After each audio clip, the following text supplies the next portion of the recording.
So we are discussing the classical modeling approach for transient stability and small signal stability analysis. So in fact, last class we discussed about how a classical model we can derive, right, with certain assumptions. A lot of assumptions we considered.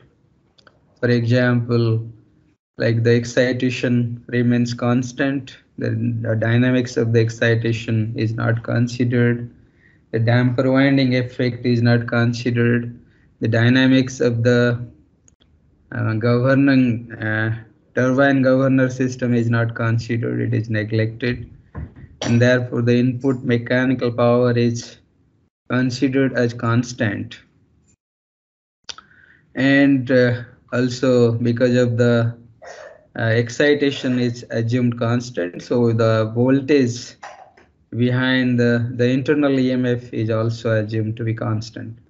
So these are the assumptions we took, and finally by considering the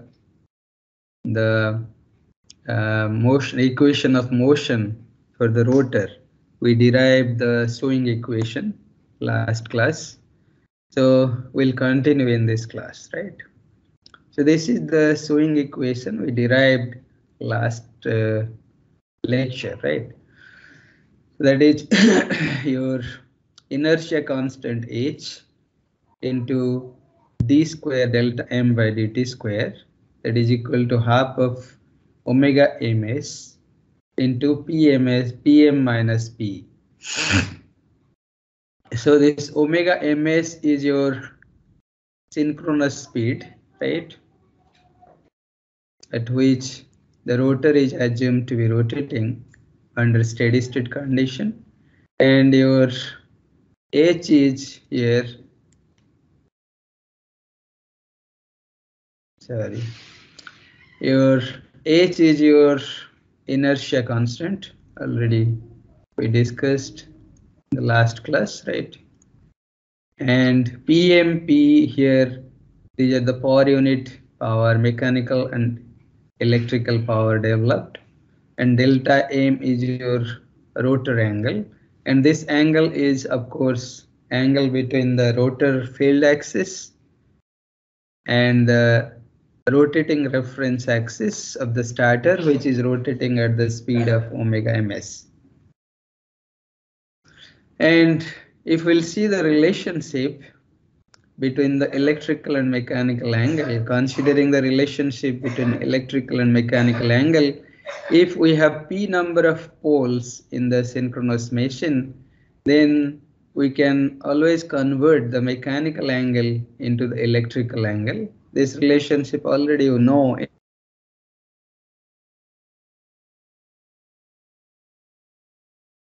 Much about this, so we know the electrical angle is equal to p by 2 of the mechanical angle, right? So therefore I can write that delta, the electrical radian, will be equal to p by 2 delta m. M is the mechanical angle. So this mechanical angle is nothing but it is in the space, in mechanical space, and this electrical angle is in electrical space, right? So therefore I can write the speed in electrical radian per second omega s, that is the synchronous speed, is nothing but is equal to p by 2 omega ms, that is the mechanical speed of the rotor. Okay. So if I want to convert the mechanical speed of the rotor to electrical speed, I must multiply p by 2. So if my machine is having the two number of poles, generally the cylindrical motors, cylindrical synchronous generators are of having two poles. So but sometime if we have the salient pole machines, then number of poles increases, of course. It is because of the design. So generally the salient pole machines are used for hydro machines, for hydro turbine generating system, and cylindrical rotors are used for steam turbine generating machines, right? So therefore if your number of poles 2, then your mechanical speed becomes equal to the electrical speed, synchronous speed, right? So if it is not so, then we have to multiply P by 2. So after substituting this, if we'll substitute here, uh, omega ms is equal to P by 2, sorry, omega ms will be 2 by P omega s here, and delta m as 2 by P into delta, then I can write the swing equation in terms of electrical radian and electrical speed, right? Electrical radian, that is delta, and electrical speed omega s. So now your swing equation becomes d square delta by dt square, that is equal to omega s by 2h into Pm minus P in the electrical power developed is equal to P max sine delta. Okay. So now this is in power unit, and now from this swing equation itself, we can have two equations, that is two differential equations. One is your d delta by dt, I can write omega minus omega s, right?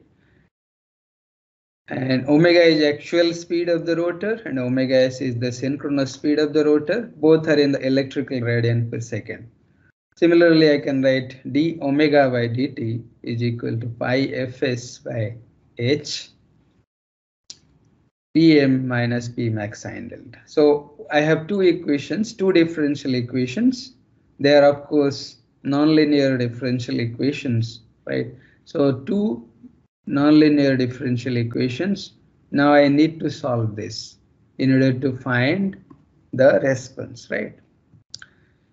So before moving, let us do the small signal stability analysis of the single Meson infinite burst system considering the classical model. Okay, so that let us move forward. So writing the swing equation here, that is h by pi fs into d square delta by dt square Pm minus P max sine delta. So under steady state, of course, your delta is equal to sine inverse of Pm by P max, right?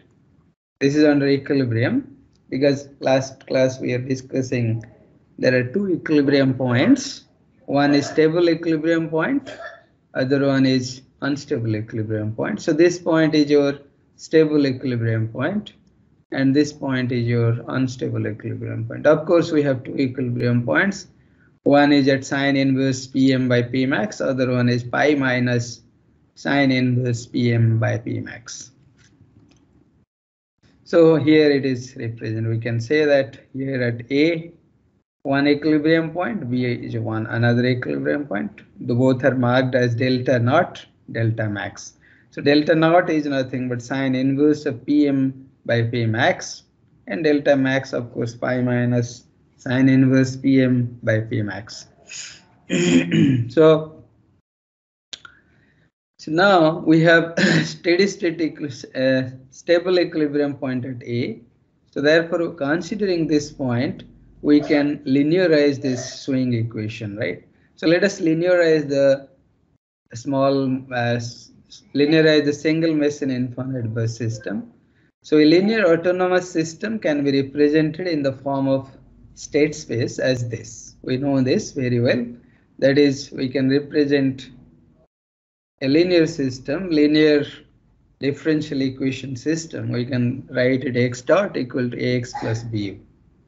So according to linear control theory, the stability can be assessed by computing the eigenvalues of the state matrix A. Everybody knows this very well, right? So now, how to find the eigenvalue? Already we know the process. Then the stability of the system can be found out from the eigenvalues. There are three scenarios. All the eigenvalues have negative real part, that is asymptotically stable. And some of the eigenvalues have positive real part, that is unstable system. And some of the eigenvalues have zero real part, that is marginally stable with sustained oscillation, right?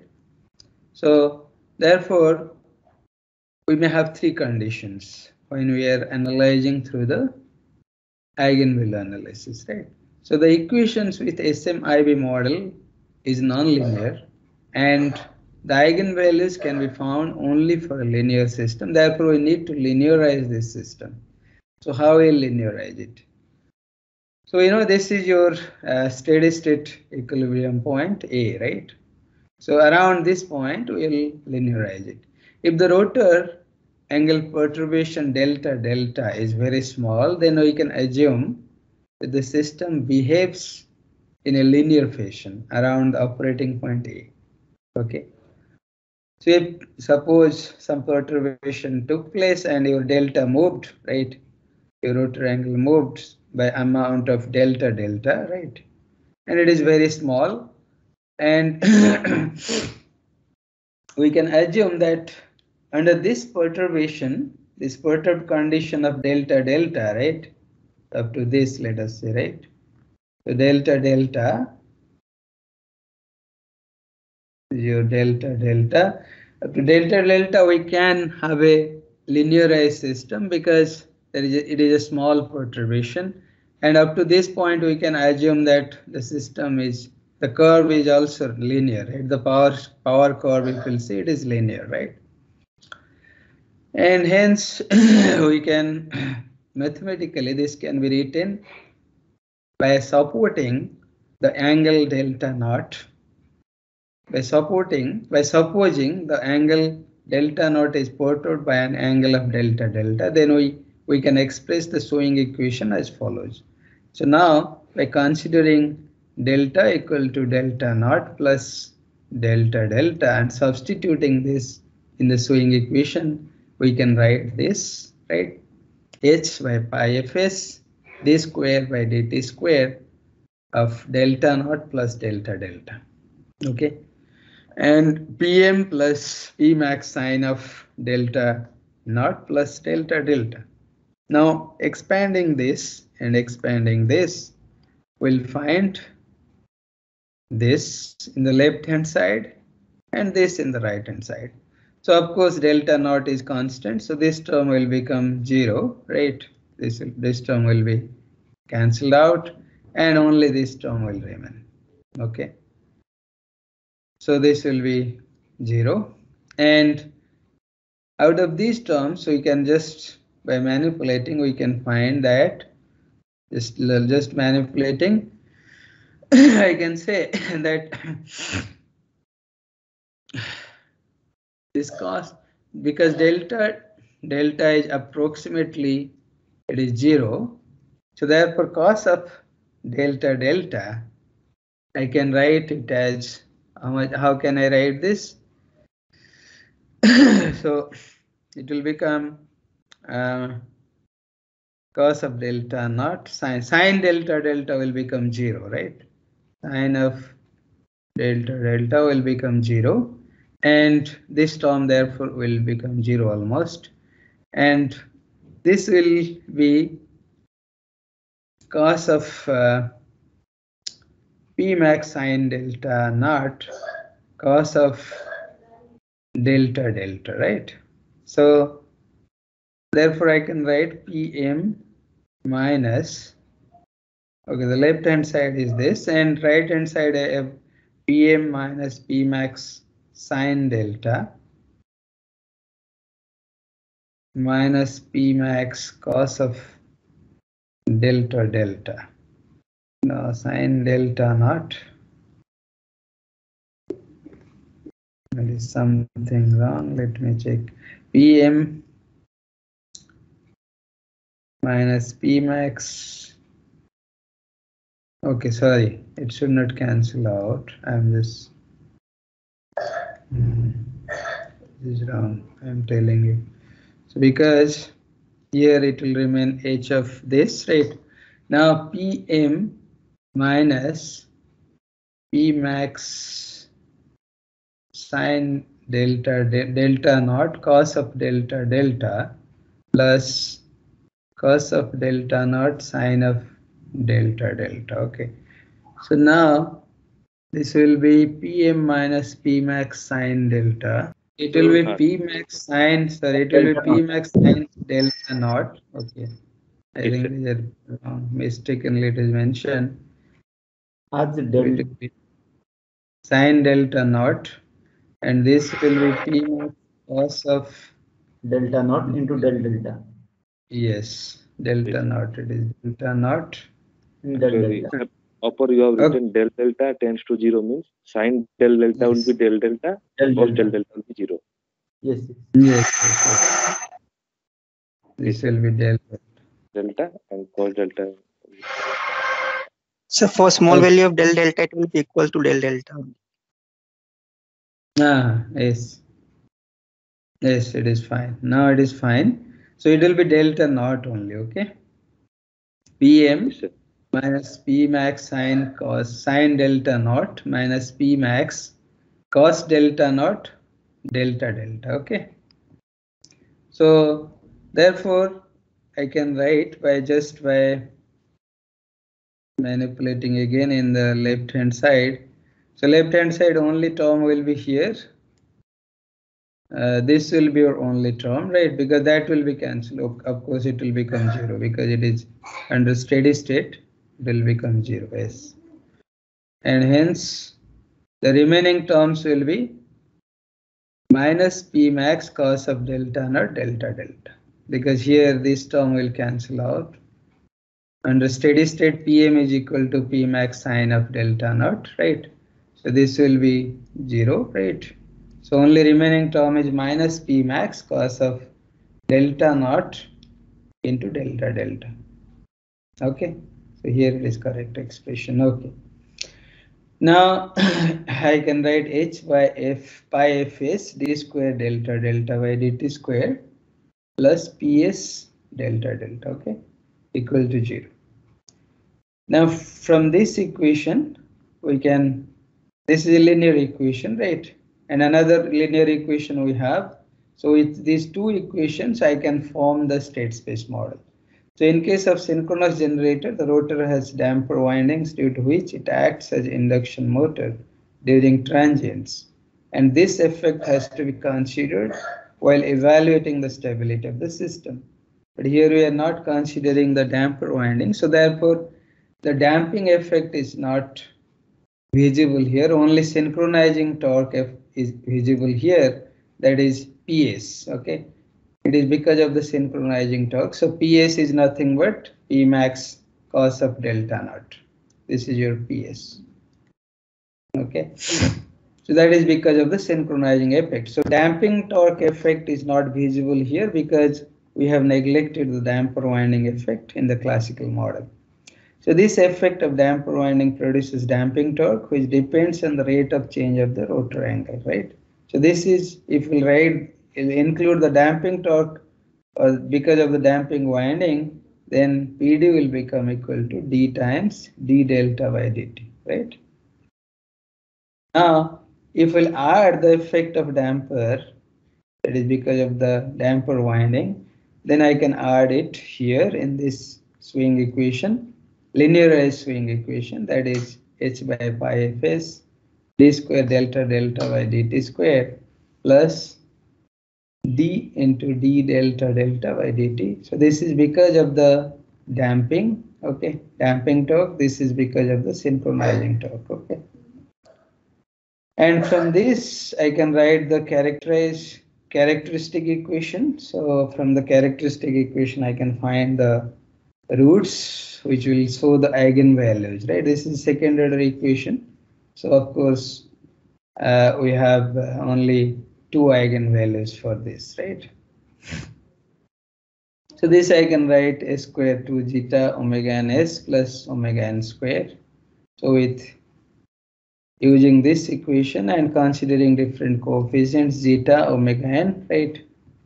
So from this equation, of course, omega n is pi fs by h square root into ps, and zeta is d by 2 pi fs by hps, right? Okay. So this is we found analytically. Now we can find the roots of the characteristic equation. So both the roots are here, as mentioned here, right? S equal to minus zeta omega n plus minus j omega n 1 minus zeta square, right? So if PS is greater than 0, then omega n, zeta, they are greater than 0. Okay. So the system has two complex conjugate roots with negative real parts, and hence the system will be stable. Okay. So two complex conjugate root means it has, because the real part is negative, it is stabilizing. Of course, it is becoming stable, but it has some oscillatory nature, but it will become stable, right? To observe the time response of the synchronous generator in a single Meson infinite adverse system, when subjected to a small disturbance delta Pm, then this is the response we get, right? If we'll solve the equation, we'll find this is the response. Delta equal to delta O, delta Pm by 1 minus zeta square. So, and omega, if we'll solve, we'll find omega, the equation for omega will be this. Okay. This is all about your small signal stability analysis for the classical model, right? And if we'll consider the large disturbance stability or the transient stability, so how we'll do it? Because in the classical model we have two equations, two nonlinear differential equations. So the process is we need to solve directly we have to use some use some numerical integration technique to solve it. Okay, so that part will go later. By using the numerical integration technique, solving directly, we'll find the response delta and omega. But before going to that part, we'll go to the equal area criterion, which you have all studied in your BTech courses. So that equal area criterion, in fact, just we'll touch overview, we'll just take overview and we'll jump to the numerical integration techniques. So in the equal area criterion, basically it is used just to assess the stability.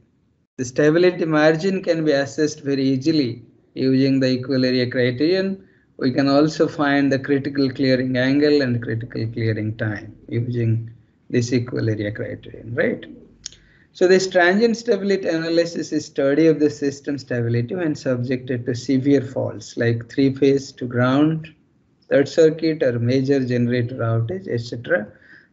The large disturbance, this is known as transient stability of a single Meson infinite adverse system, can be analyzed through a method that is called equal area criterion.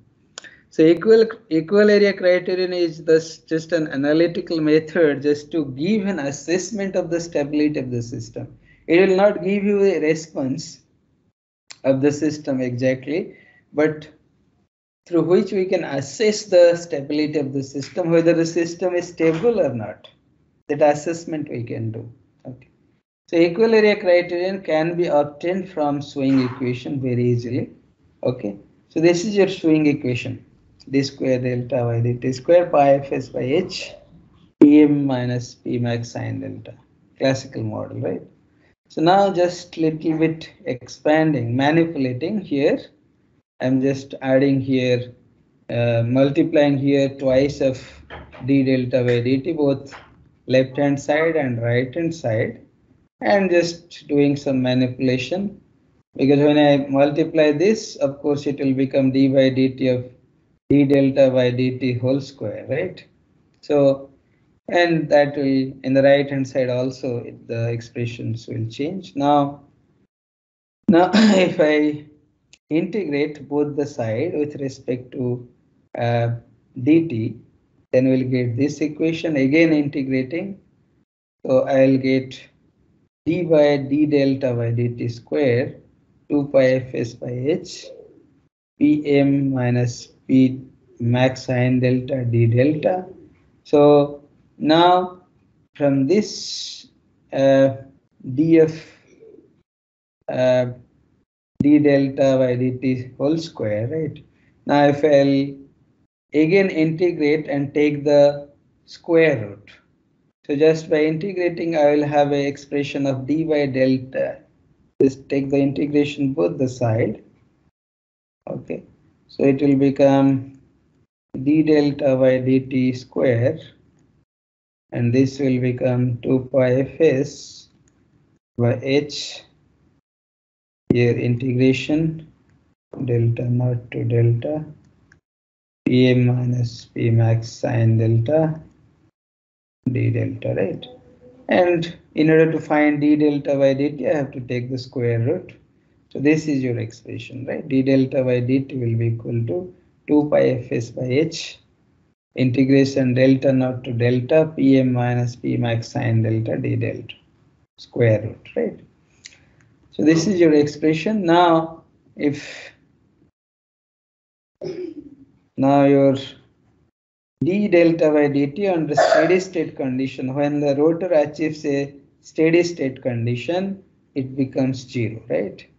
So therefore, your expression Pm minus Pmax sine delta with respect to d delta integration delta naught to delta will be 0 under steady state condition, right? So therefore, I can say from this equation, I can derive the equal area criterion very easily, right? So this is the expression from which we can derive the equal area criterion. So let us consider a three-phase to ground fault in single Meson infinite bus system. So this is your a single Meson infinite bus system which is connected to the infinite bus here through the transformer and through the transmission line. So the transmission line has two parallel circuits having the reactance XL each. And let us say at the terminal of the transformer, the fault is occurring, that is three-phase to ground fault. Okay. So when this fault is occurring, so what will happen is because of this fault, during fault, the power supplied will be, of course, the power will be supplied, but here power supplied to the SMIV will be 0, right? Of course, because here the voltage at the terminal of the generator will become 0, right? So as the voltage at the terminal will become 0, so therefore P will be 0 at this during the fault time, right? And when the fault is cleared, again it will if it is a temporary fault and if the fault is cleared, then again it will revive and the power will be supplied to the SMIV. That is, sorry, power will be supplied to the infinite bus. Okay. So, but during fault it will be 0, right? Now if you plot the power angle characteristic, how it will look like here. This is your operating point, steady operating point, or you can say stable equilibrium point, right? And at this point, your fault occurred. So as soon as the fault occurred, three-phase fault at the terminal of the generator, so your PE will drop down to 0, right? And as PE will drop down to 0, PM is constant, and in the classical model. So therefore, your rotor will oscillate and your delta will increase, right? Your rotor will accelerate very fast and your delta will increase. And suppose at the point delta C, the fault is cleared, right? This is the clearing angle. If the fault is cleared at delta C, let us say, then the power will be resumed at this point E, okay? That is PE, curve it will follow. And because of its acceleration, it will of course accelerate. Okay, your rotor will accelerate. Up to what point it should accelerate? Up to the point F, it should accelerate. If it goes beyond point F, we know this is the unstable equilibrium point. If the acceleration goes beyond point F, then your oscillation becomes unstable. Your system becomes unstable completely because this is the unstable equilibrium point, right? So if your oscillation is within this E to F, your acceleration, then suppose it is accelerating and after some time it becomes it achieves here the steady state point and then again it decelerates. Thus the rotor decelerates, then it will go back, right, in this way. So Suppose up to this point it accelerated, right? Up to this point. Then your area here, this one, so be equal to this one. If we'll use the equal area criterion as derived in that equation, so this is one steady state point, and here it is one steady state point. So if we will find d delta by dt equal to 0, and at both these points, and we'll just find out the integration in the area. This, let us say, area A1, area A2. Then we can easily find the equal area criterion, right? So this is what here it is mentioned from delta 0 to, it is mentioned from delta 0 to delta max, right? Why it is considered delta max? Because delta max is your maximum permissible delta, okay? Maximum permissible delta up to which it can accelerate. So that means up to which, if up to delta max, if it accelerates, then the angle at which the fault is cleared, that for that clearing angle will be known as the the critical clearing angle. Okay, so that is the critical clearing angle at which the fault is cleared. If it would have go beyond this critical clearing angle, then your system would be unstable, right? So therefore, this is known as the critical clearing angle. So we can, considering delta max as the limiting value, and up to delta max if we'll consider the acceleration, and just by integrating we'll find up to from delta naught to delta max, if we'll integrate, we'll find the equal area criterion, for which we can find the critical clearing angle. Okay, so we'll see in the next class. We'll stop here, and then we'll discuss more about the equal area criterion, and of course we'll again discuss the direct method, that is using the numerical integration technique, how we can solve the classical models. So only we'll talk very simple methods of numerical integration. There are many methods of numerical integration techniques available in the literature, but only we'll consider the Euler methods for discussion, and other methods may be discussed in your transient stability analysis. Professor Siva Subramanian will discuss during the discussion of transient stability, considering the exact models of the system. Okay, so we'll stop here. Thank you.